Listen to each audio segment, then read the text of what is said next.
गुरुदेव जय पंचसखा जय जगन्नाथ सत्य प्रकाशर आउ एक अध्याय को मु आपन को स्वागत करुच्ची।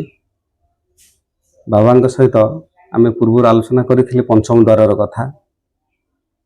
गुरुवाद गोटे स्वतंत्रवाद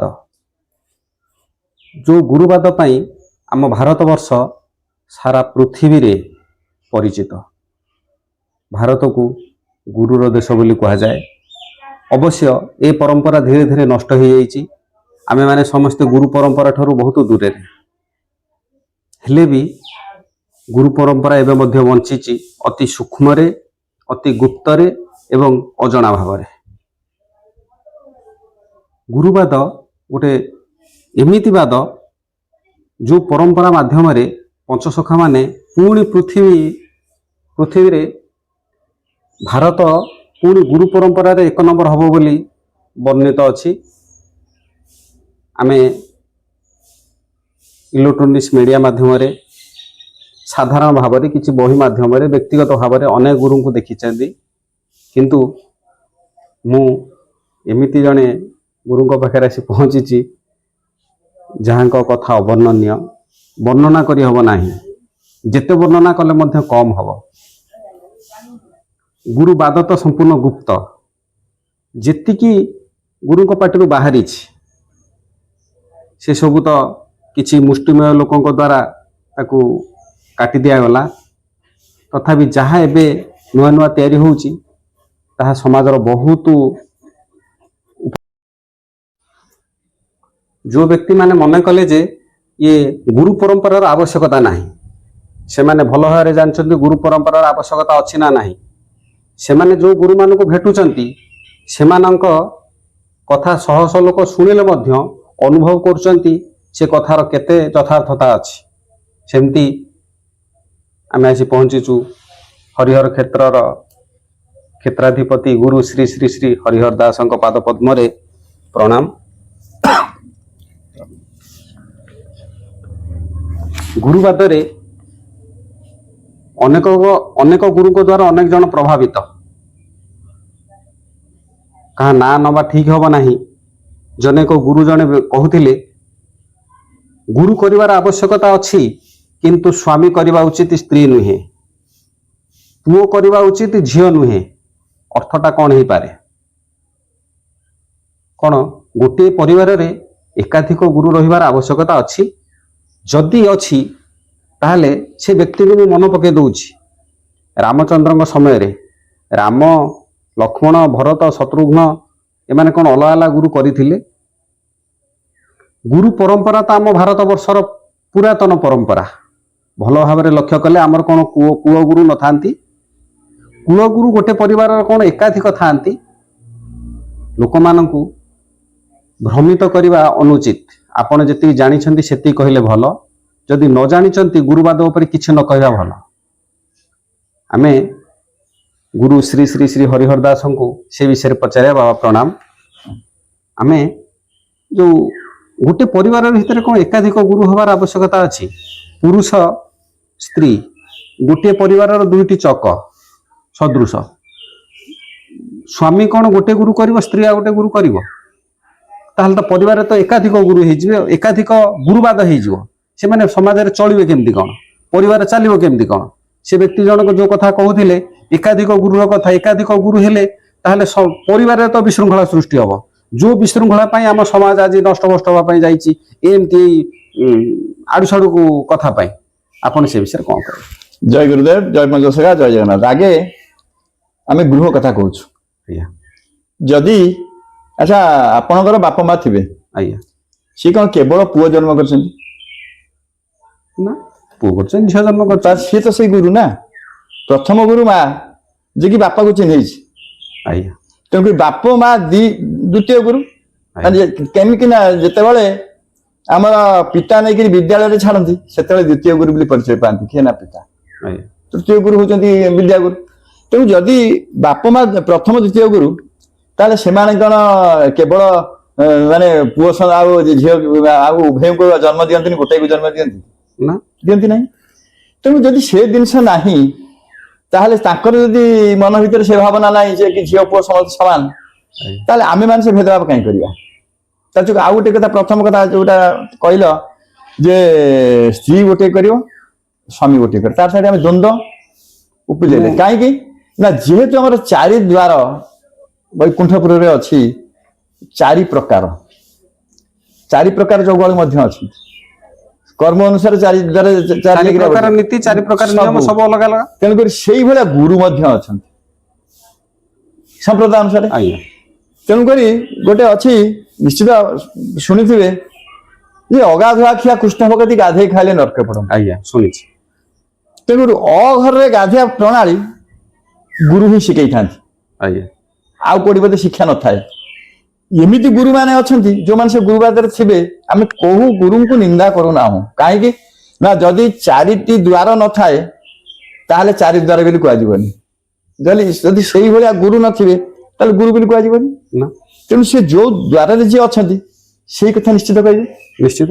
ଜଣେ ଗୁରୁ କହିବେ ବାପାରେ ତୁ 3 ଥର ଗାଧେଇବୁ, 3 ଥର ଗାଧେଇବୁ ଆଉ ଏତେ ଥର ଜପିବୁ। ଆଉ ଜଣେ ଗୁରୁ କହିବେ ପରିସ୍ରା କଲେ ଗାଧେଇବୁ, ଝାଡା ଗଲେ ଗାଧେଇବୁ, ଯେକୌଣସି କାମ କଲେ ଗାଧେଇବୁ। ଏ ତ ଗାଧେଇ ତ ଶନିପାତ ହେଇଯିବ, ସମୟ ତ ସେଇଥିରେ ପଳେଇବ। ଆଉ ଜଣେ କହିବେ ଯେ ତୁ ବାପା ଏତିକି ଲେଖିବୁ, ତୁ ପାଠ ଶିଖିଛୁ ନା, ହଁ ତୁ ଏତିକି ଲେଖିବୁ, ଏତେ ପେଜ। ଏମିତି ସବୁ କରନ୍ତି। ତେଣୁ ସିଏ କହୁଛନ୍ତି ତୁ ଯଦି ଏକ ଭାବୁ ଏ ଘର ସଂସାର କରିବୁ, ଆଉ ସେ କହୁଛନ୍ତି କଣ ନା ଅଗାଧୁଆ ଖିଆ କୃଷ୍ଣ ଭଗତି ଗାଧେଇ ଖାଇଲେ ନରକେ ପଡନ୍ତି। ଏପଟରେ ଲୋକଙ୍କ ମୁଣ୍ଡଟା ନିଶ୍ଚିତ ବିଭ୍ରାଟ ହବ। ଇଏ ଅଘରେ ଗାଧେଇଲେ ସିନା ଶାନ୍ତି ମିଳିବ, ଇଏ କଣ ଅଗାଧୁଆ କଣ, ଏ ଯୋଉ ଅଘର ବାଲା ଅଛନ୍ତି ସେଇଗୁଡା କି, ଏମିତି ଭାବୁଥିବେ। ନାଇଁ ସେ ଏମିତି ଗୋଟେ ଅଛି ଯେ ପଦ୍ଧତି ଯେ ସେ କହୁଛି ଦ୍ୱାଦଶ ଦଣ୍ଡବତ ଯେ ଗୁରୁଙ୍କୁ କରିବୁ, ପାଶରେ ବସିନ ଗୁରୁ ପାଦେ ସେବୁଥିବୁ, ରାତ୍ର ଦିବସରେ କେବେ ନ ଛାଡି ଉପାସ, ଚରଣ ଯେ ମଞ୍ଚାଳିବୁ ହୋଇନ ହରସ। ତମେ କୁହ ତମେ ଗୋଟେ ଗୁରୁ କରିଛ, ତମ ସ୍ତ୍ରୀ ଗୋଟେ ଗୁରୁ କରିଛନ୍ତି। ଇଏ ଯୋଉ ପଦଟା ଆମେ କହିଲୁ ତମ ସ୍ତ୍ରୀ ସେଇ ଗୁରୁ କରିଛନ୍ତି। ତମେ ଜାଣିଛ 5 ଥର 3 ଥର ଗାଧେଇବ, ସିଏ ଜାଣିଛନ୍ତି ଏଇ ବିଦ୍ୟାଟା ସେ ପାଇଛନ୍ତି। ଯେତେବେଳେ ସେଇଟା ସେଇ କାଗଜଟା ତମେ ଯେତେବେଳେ ପଢିବ, ତମେ କହିବ କଣ ତାଙ୍କ ଗୁରୁ ଆସିବେ, ସେ ଖାଲି ଦ୍ୱାଦଶ ଖାଲି ଦଣ୍ଡବତ କରୁଥିବେ, ରାତ୍ର ଦିବସରେ କେତେବେଳେ ଛାଡିବେନି, ଖାଲି ଚରଣ ମଞ୍ଚ ଅଳିଥିବେ, ତାହେଲେ ଆମ ସେବା କରିବ କେତେବେଳେ? ଆଜ୍ଞା। ଏ ହଉଛି ଗୁରୁବାର ଜିନିଷ। ହଁ। ତେଣୁକରି ଇଏ ହଉଛି କଣ ନା କାନକୁ ଖରାପ ଶୁଭୁଛି, କିନ୍ତୁ କର୍ମ କଲା ବେଳକୁ ପୁରା ବଢିଆ ନିଆରା। କିନ୍ତୁ ନିଆରାଟା କେମିତି ହବ? ଯଦି ସ୍ୱାମୀ ସ୍ତ୍ରୀ ଗୋଟାଏ ଜାଗାରୁ ନେଇଥିବେ, 2 ଜଣ ଯାକ ବସିକି ସେ ଗୁରୁଙ୍କ ଠାରୁ ଶିଖିଥିବେ ଯେ ଦ୍ୱାଦଶ ଦଣ୍ଡବତ କେମିତି କରିବୁ, ରାତ୍ର ଦିବସରେ କେମିତି ଛାଡିବୁନି, ଚରଣ ଯେ କେମିତି ବଞ୍ଚାଳୁଥିବୁ ହରସ ହେଇକିରି। ତା ତ ଗୁରୁ କଣ ତମ ପାଖରେ ସବୁ ଅଛନ୍ତି? ତାମାନେ ଏ ବ୍ୟକ୍ତି ଜଣକ ଯୋଉ କହୁଥିଲେ ସେ ଚରଣ ଶବ୍ଦର ଅର୍ଥ କଣ ଜାଣନ୍ତି ନାହିଁ, ସେ ଚରଣ ଅର୍ଥ ଏଇ ପାଦକୁ ଜାଣିଛନ୍ତି ବାସ୍। ତେଣୁକରି ଆଉ ମହାପୁରୁଷ ଅଚ୍ୟୁତାନନ୍ଦ ଲେଖିଛନ୍ତି ମାଳା ଭୋଜୁଥାରେ ଭଜନ ରହିବ ନାହିଁ, ଲୋକ ଜାଣିବାକୁ ଠକ ଠକରୁ ମାନେ ଭକ ଯାଇ ଠକ ଠକରୁ କାହିଁ, ମହାପୁରୁଷ ଲେଖିଛନ୍ତି। ପୁଣି ମହାପୁରୁଷ ମଧ୍ୟ ଅଛନ୍ତି ଯେ ବାବା ତୁ ଅରୁଆ ଖାଇବୁ, ଗେରୁଆ ପିନ୍ଧିବୁ, 5 ଲକ୍ଷ ଜପିଦେଲେ ତୋର ସିଦ୍ଧ ହେଇଯିବ। ତା ତ ଯଦି 5 ଲକ୍ଷ ଜପିଦେଲେ ସିଦ୍ଧ ହେଇଯିବ, ସିଏ କଣ ଆଉ ତାକୁ କେମିତି ମାଳା ହଉ ଯେକୌଣସି ସଂଖ୍ୟାରେ ସେ ତାକୁ ହିସାବ କରିବ ନା ନାଇଁ? ଯେତେବେଳେ ସେ ହିସାବ କରିବ, ଆମେ ଆଉ ଟିକେ କହୁଛୁ ଟିକେ ସମସ୍ତେ ବୁଝନ୍ତୁ, ଯେତେବେଳେ ହିସାବ କରିବ 5 ଲକ୍ଷ ଜପିବା ପାଇଁ, ତାର ସେ ମନ୍ତ୍ର ସିଦ୍ଧ ହବ ତ? ତା ଦୃଷ୍ଟି କୋଉଠି ରହିଲା? କେତେ ଜପିଲି, ସିଦ୍ଧରେ ସଂଖ୍ୟାରେ ରହିଲା।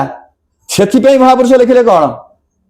ମହାପୁରୁଷ ଲେଖିଲେ ମାଳା ଭୋଜନରେ ଭଜନ ରହିବ ନାହିଁ, ତୁ ଲୋକ ଜାଣିବାକୁ ଭକ ଯାଇ ଠକ ଠକରୁ କାହିଁ କରୁଛୁ? ମାଳା ଗଡାନା କି ଜପ ନା। କାହିଁକି ସିଏ କଣ ମହାପୁରୁଷ କଣ ଜ୍ଞାନୀ ନୁହଁ? ଅଚ୍ୟୁତାନନ୍ଦ ମହାପୁରୁଷ ତାଙ୍କର ଯୋଉ ତତ୍ତ୍ୱଭିତ୍ତିକ ଜିନିଷ ଅଛି ତାକୁ ଟିକେ ବୁଝନ୍ତୁ। ସେ କଣ କହିଲେ? ସେ ଖରାପ କହିନାହାନ୍ତି, ସେ ଭଲ କହିଛନ୍ତି। ତମର ମାନେ କର୍ମବହୁଳ ଜୀବନ ଭିତରେ ତମେ ସବୁଥିରେ ଥିବ, କୋଉଥିରେ ନଥିବ, ସବୁ କାମ କରୁଥିବ, ତା ଭିତରେ ପ୍ରଭୁଙ୍କୁ ଡାକିବ। କେମିତି ଡାକିବ? ତାକୁ ସେ ଗୁରୁ ଶିଖେଇବେ। ଅଘରେ କେମିତି ଗାଧେଇବ ସେ ଗୁରୁ ଶିଖେଇବେ।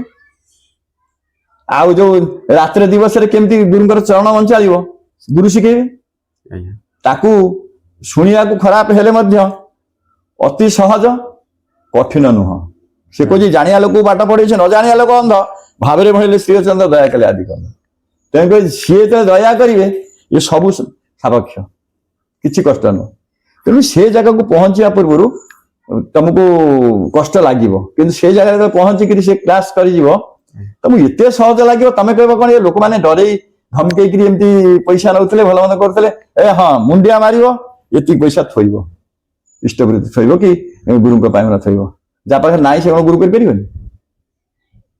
ନା କେମିତି କଣ ମାନେ ସେଠି ପଇସାର କିଛି ଆବଶ୍ୟକତା ନାହିଁ ଅଛି ନା? ସେ ଲେଖିଦେଲେ ଲାଷ୍ଟକୁ ସେ କଣ କହିଲା ପ୍ରଭୁଙ୍କୁ, କହିଲା ଅଚଳ ମୋ ଧନ, ଅଚଳ ମୋ ମନ, ଅଚଳ ମୋ ଗର୍ଭପଣ, ସବୁ ଯେ ଅଚଳ ତୁମ୍ଭେ ଗୁରୁଚଳ। ମୋର କିଛି ନାହିଁ, ମୁଁ କିଛି ଦେଇବି, ସବୁ ତ ତମର। ମୁଁ ଏ ଶରୀରଟା ତମକୁ ଦେଇଦେଲି, ଯେତେବେଳେ ଦାନ ସାଙ୍ଗରେ ଦକ୍ଷିଣା ଶରୀରଟା ଦେଇଦେଇଛି। ମୋର ଯାହା ତ ସବୁ ତମର, ଆଉ ମୁଁ ଏଇନେ କଣ ମୋର ଅଛି ମୁଁ ତମକୁ ଦେବି। ତେଣୁକରି ମୋ ଶରୀରଟାକୁ ଚଳିବା ଦାୟିତ୍ୱ ଆପଣଙ୍କର। ମୁଁ କେତେବେଳେ କଣ କରେ ତା ଅର୍ଥ ସେଇଠି ପ୍ରଭୁ କେତେବେଳେ ବିପଦରେ ପଡନ୍ତି ଜାଣିଛ? ଗୁରୁ ହୁଅନ୍ତୁ ସ୍ୱୟଂ ପରମ ବ୍ରହ୍ମ ହୁଅନ୍ତୁ, ଯେତେବେଳେ ସେ ଜଣେ ଭକ୍ତ ମାଗୁଛି ପ୍ରଭୁ ମୁଁ ଏତେ ପାଠ ପଢି ଗୋଟେ ଚାକିରି ଦିଅ, ତଥାସ୍ତୁ। ଆଉ ଚାକିରି ତ ଦେଲ, ମୋ ବାପା ମା ରୋଗିଣା ହେଲେଣି, ଗୋଟେ ସୁନ୍ଦର ସ୍ତ୍ରୀ ଦିଅ ଯେ ମୁଁ ମାନେ ମୋ ବାପା ମାଙ୍କ ସେବା କରିବି, ତଥାସ୍ତୁ। ସେତେବେଳେ କହିବ କଣ ନା ସ୍ତ୍ରୀ ଦେଲ, ପିଲା ଛୁଆ କାହିଁ, ଗୋଟେ ପୁଅ ଟିକେ ଝିଅଟି ଗୋଟେ ଦିଅନ୍ତା ଲାଗି ରହିଲା ନା, ତଥାସ୍ତୁ।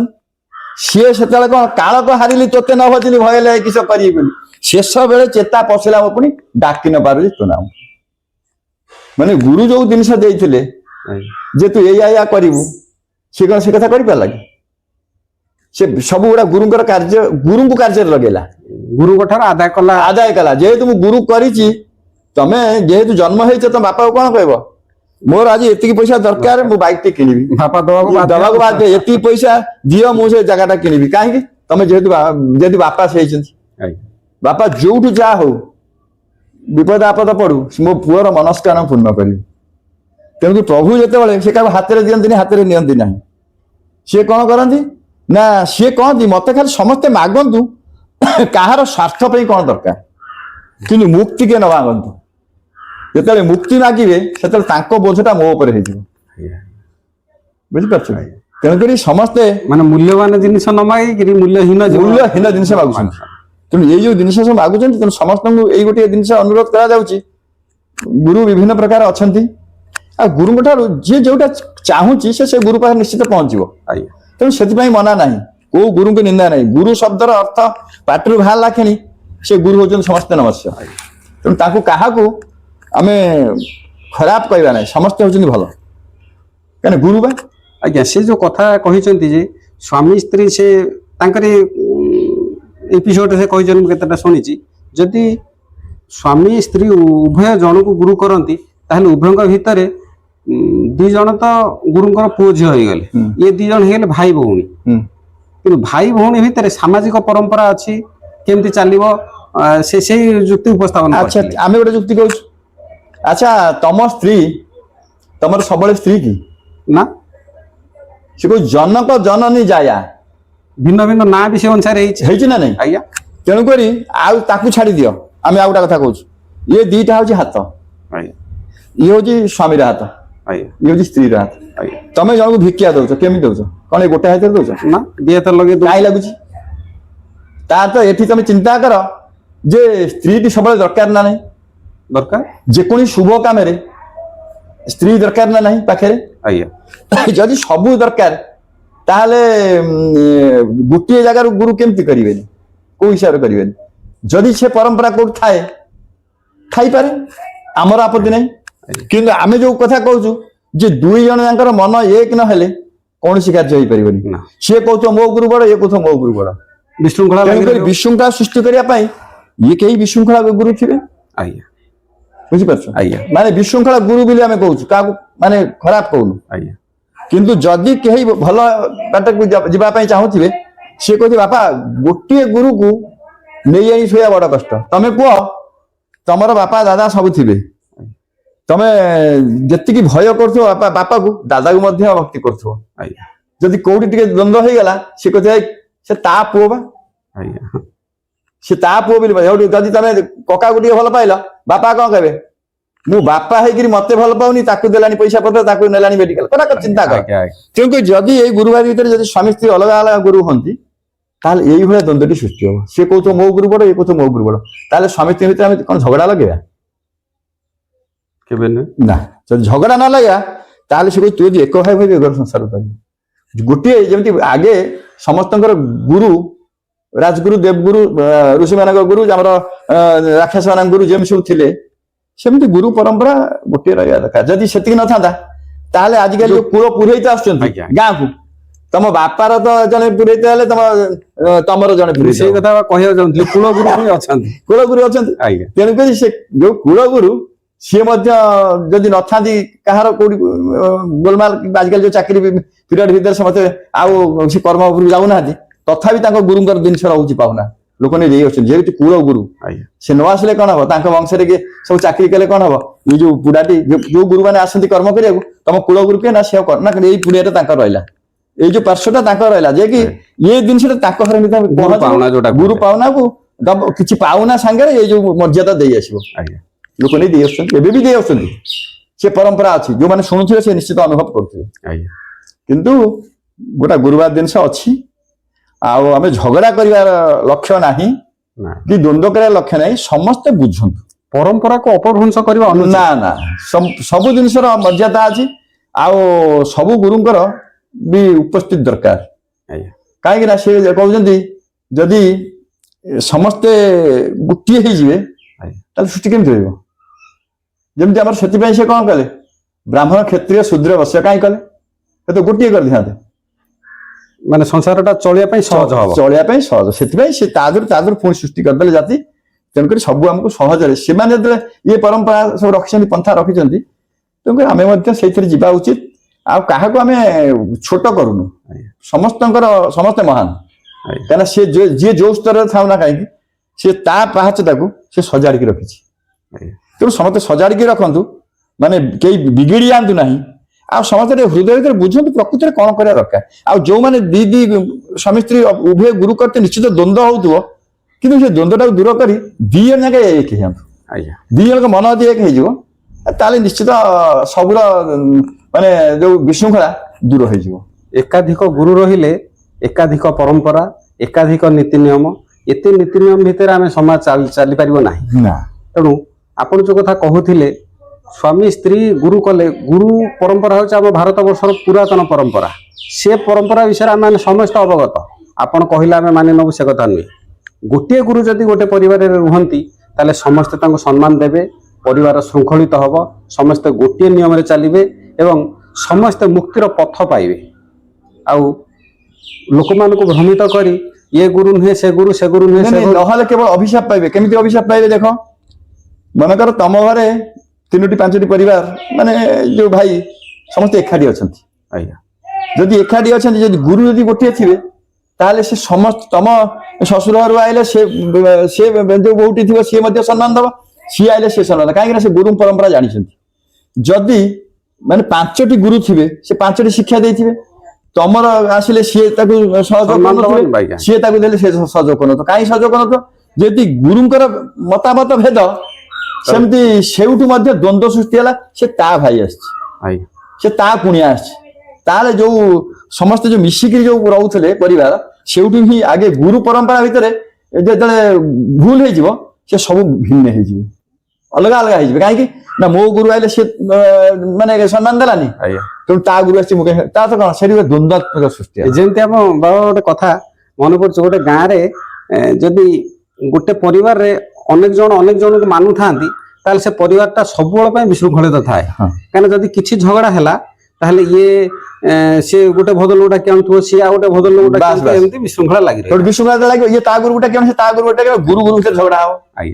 ତେଣୁ ଯେ ପ୍ରକୃତ ହେଇଥିବେ, ସିଏ କହୁଛି କାହାକୁ ଡାକୁଛ ନା ଆମକୁ, ସେଇ ଗୁଟାକୁ ସେ ସମାଧାନ କରିଦେବେ।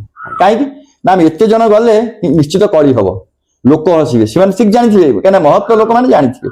ସେ କେତେ କାହାକୁ ଡାକୁଛ ନା ସେ ଡାକିବେ, ସେ ସମାଧାନ କରିବେ, ସେଇ ଗୁରୁତ୍ୱ ଆସୁଛନ୍ତି କରିଦେବେ। କିନ୍ତୁ ବାପାଙ୍କୁ ବସେଇ ସମାଧାନ କରିବେ, ଏମିତି କହିକି ସେ ଝଗଡାଟାକୁ ତୁଟେଇ ଦିଅନ୍ତି। ପାରିବାରିକ ଶୃଙ୍ଖଳା ଯଦି ଆମେ ଦେଖିବା, ଗୋଟେ ପରିବାର ସ୍ତରରୁ ଯଦି ପାରିବାରିକ ବିଶୃଙ୍ଖଳା ହୁଏ, ତାହେଲେ ଗୁରୁ ହିଁ ସମାଧାନ କରିବେ। ଯଦି ଗ୍ରାମ ଭିତରେ ବିଶୃଙ୍ଖଳା ହୁଏ, ଯଦି ଆମେ ମାନେ ଗାଁରେ ଯଦି ଗୋଟେ ଗୁରୁଙ୍କୁ ମାନିଥିବା, ତାହେଲେ ସମାଧାନର ବାଟ ସହଜ ହେଇଯିବ। ଏମିତି ଯଦି ଦେଖିବା, ଦେଶ ମଧ୍ୟ ଗୋଟିଏ ଗୁରୁଙ୍କ ତତ୍ତ୍ୱାବଧାନରେ ରହିଲେ ଦେଶ ଶୃଙ୍ଖଳିତ ହବ। ଏତିକି କହୁଛି। ଜୟ ଗୁରୁଦେବ, ଜୟ ପଞ୍ଚସଖା, ଜୟ ଜଗନ୍ନାଥ। ଜୟ ଗୁରୁଦେବ। ସମସ୍ତଙ୍କର ଗୁରୁ ମଙ୍ଗଳ କରନ୍ତୁ। ଆଜ୍ଞା। ଆଉ ଗୁରୁ ପରମ୍ପରା ସମସ୍ତେ ରହନ୍ତୁ। ଆଉ କାହାକୁ ଆମେ ମାନେ ଯେମିତି କେମିତି ଆକ୍ଷେପ କରି କିଛି କହୁନାହୁଁ। ଆଉ ସମସ୍ତଙ୍କୁ କହୁଛୁ ସମସ୍ତେ ଯେମିତି 5 ଆଙ୍ଗୁଠି ଏକ ହେଲେ ମୁଠା ହଉଛି, ଆଜ୍ଞା। ସେମିତି ସବୁ ସମ୍ପ୍ରଦାୟ ଆଉ ଯୋଉ ଗୁରୁ ଭେଦ ସବୁ ଅଛନ୍ତି, କିନ୍ତୁ ତାଙ୍କ ଭିତରେ କିଛି ନାହିଁ। ମନରେ ଭାବ ଯୋଉ ମତାନ୍ତର ଭାବ ଗୁରୁ ପରମ୍ପରାରେ କିଛି ନାହିଁ। କିନ୍ତୁ ତାକୁ ପରମ୍ପରା କରୁଛନ୍ତି କିଏ ନା ତାଙ୍କ ଯେ ପାଖରେ ଅଛନ୍ତି। ସେ କହୁଛି ମୋ ଗୁରୁ ବଳ, ଇଏ କହୁଛି ନା। ଗୁରୁ ଶବ୍ଦର ସେ କହୁଛି ଗୁରୁ ଗୁରୁ ଗୁପ୍ତ ରୂପ ଦର୍ଶନ ଧ୍ୟାନ କର ଭଗବାନ। ଯେତେବେଳେ ଯୋଉ ଗୁପ୍ତ ରୂପକୁ ଆମେ ଦର୍ଶନ କରିଛେ ଯିଏ ଦେଖଉନା କାହିଁକି, ଆଉ ଯିଏ ଗୁରୁ ମୁଁ କରିଛି ବୋଲି ଖାଲି କହିଦଉଛି, ତାକୁ କାହିଁ କହୁଛନ୍ତି ଯାହା ହଉ ଭଲ, ଆଉ ତମ ଗୁରୁ କେମିତି ଅଛନ୍ତି, କି ତୁମେ କେତେ ଥର ଆଶ୍ରମ ଗଲାଣି, କାହିଁ ପଚାରୁଛନ୍ତି ନା। ଗୁରୁ ଗୋଟେ ଜିନିଷ ଏମିତି, ତାକୁ ଏତେ ମିଠା ଜିନିଷ ଆଉ ଏତେ ମଧୁର ଜିନିଷ, ସମସ୍ତେ ସମସ୍ତଙ୍କୁ ଯେତେବେଳେ ଚାହୁଁଥିବେ ଯେ ଜଣେ ଜଣକୁ ସାଙ୍ଗ ସେ ପହଞ୍ଚି ଯାଉଛି, ବାବା ତୁ ଗୁରୁ କରିଛୁ, ତୁ କୋଉଠି କଣ ଚନ୍ଦନ ମାରିଲୁଣି, ଗୁରୁ କରିଛୁ ନା, ହଁ ମୁଁ କରିଛି ନା, ମୁଁ ତ ଆଜି କରିପାରିଲିନି ନା, ତୁ ଦେଖ ଅନୁସରଣ କର। ଯଦି ଉଭୟ ପୁଣି ମାନେ ସାକ୍ଷାତ ହୁଅନ୍ତି ଯେ ଏତେ ମଧୁର ଜିନିଷ, ଏତେ ମିଠା ଜିନିଷ ମୁଁ ମଧ୍ୟ ଗୁରୁ କରିଛି, ମାନେ ମୁଁ ମଧ୍ୟ ତୋ ସାଙ୍ଗରେ ସମାନ। ତୁ ଗୁରୁ କରିଛୁ, ମୁଁ ଅଣଗୁରୁଆ ନୁହଁ। ତେଣୁକରି ସମସ୍ତେ ଗୁରୁ କରନ୍ତୁ, ଆଉ ପରମ୍ପରାରେ ରହନ୍ତୁ, ଆଉ ପରିବାର ଭିତରେ ମଧ୍ୟ ଶୃଙ୍ଖଳା ରଖନ୍ତୁ। କାରଣ ଗୁରୁ କରିକି ଆମେ ପରିବାର ଭିତରେ ଯଦି ବିଶୃଙ୍ଖଳା କରିଦେବା, ତାହେଲେ ବି ଲୋକ ବି କହିବେ ତମେ ଗୁରୁ କରି କିଛି ଲାଭ ହେଲାନି। ତେଣୁ କିଛି ତ୍ୟାଗ ମନୋବୃତ୍ତି ନିହାତି ଦରକାର। କିଛି ତ୍ୟାଗ କରିବା, ତ୍ୟାଗୀ ହେଇକିରି ତାପରେ ମାନେ ଆମ ପରିବାର ନିଶ୍ଚିତ ଶାନ୍ତି ହବ। ଆଉ ଯୋଉ କିଛି କର୍ମ ଅଛି, ଆମେ ସବୁ କର୍ମ ଭିତରେ ସେ କର୍ମ ଗୁରୁ କର୍ମ କିଛି ଗୁରୁବାଦରେ କିଛି କର୍ମ କରିବା। ଯେହେତୁ ଆମେ ମଣିଷ ଜନ୍ମ ପାଇଛେ, ପ୍ରଭୁଙ୍କୁ ଡାକୁଥିବା ଯେ କିଛି ଯଦି ଅଧୁରା ଆମର ଅଛି, ଗୁରୁ କର୍ମ ଯଦି ସମସ୍ତେ କରୁଥିବା ବିଶୃଙ୍ଖଳାର ତ ବ ଅକ୍ଷର ଆସିବନି, ଆସିବ ନାହିଁ। ତେଣୁକରି ପୁଣି ଆମକୁ ସେ ମଣିଷ ଜନ୍ମ ଦିଅନ୍ତୁ, ଯୋଉ ମଣିଷ ଜନ୍ମରେ ଆମେ ଗୁରୁଙ୍କୁ ଚିହ୍ନିଥିଲୁ, ଆଉ ଭଲ ମନ୍ଦ ଜାଣିଥିଲୁ। ଆଉ ଯଦି ଅଲଗା କିଛି ଦେବେ, ଆମେ କାନ୍ଦି ବୋବେଇକିରି ଉଚ୍ଛନ୍ନ ହବା ଯେ ଆମେ କଣ ଭୁଲ କରିଛୁ। ଜନ୍ମ ଜନ୍ମାନ୍ତର ଗୁରୁ ଆସିଥାନ୍ତି। ତେଣୁକରି ଜନ୍ମ ଜନ୍ମାନ୍ତର ଗୁରୁ ଆସନ୍ତୁ, ଶିଷ୍ୟ ଆସନ୍ତୁ, ସମସ୍ତେ ଆସିଲେ ଏ ସୃଷ୍ଟିଟା ଅତି ସୁନ୍ଦର ହେଇଯିବ। ଆଉ ସୁନ୍ଦର ପରିବେଶରେ ଆମେ ସବୁ ରହିବା। ଆଉ ଆମେ ଗୋଟାଏ ବିଶ୍ୱ ଗୋଟାଏ ପରିବାର। ତେଣୁ ଆମେ କିଏ କୋଉଠି କଣ କହିଦଉଛି, ସେଥିପାଇଁ ମନ ଦୁଃଖ କରିବା ଆବଶ୍ୟକ ନାହିଁ। କାହା ମନରେ ଟିକେ ଆଘାତ ଲାଗୁଛି ସେ କହିଦଉଛି, ତେଣୁ ତାକୁ ଆମେ ଟିକେ ଗ୍ରହଣ କରିକିରି ତାକୁ ଟିକେ ଭୁଲିଯିବା ଦରକାର। କିନ୍ତୁ ସେଥିପାଇଁ ସମସ୍ତେ ଖୁସିରେ ରୁହନ୍ତୁ, ଶାନ୍ତିରେ ରୁହନ୍ତୁ, ଆଉ ଗୁରୁବାର ଭିତରେ ମଧ୍ୟ ରହନ୍ତୁ। ଜୟ ଗୁରୁଦେବ, ଜୟ ପଞ୍ଚସଖା, ଜୟ ଜଗନ୍ନାଥ।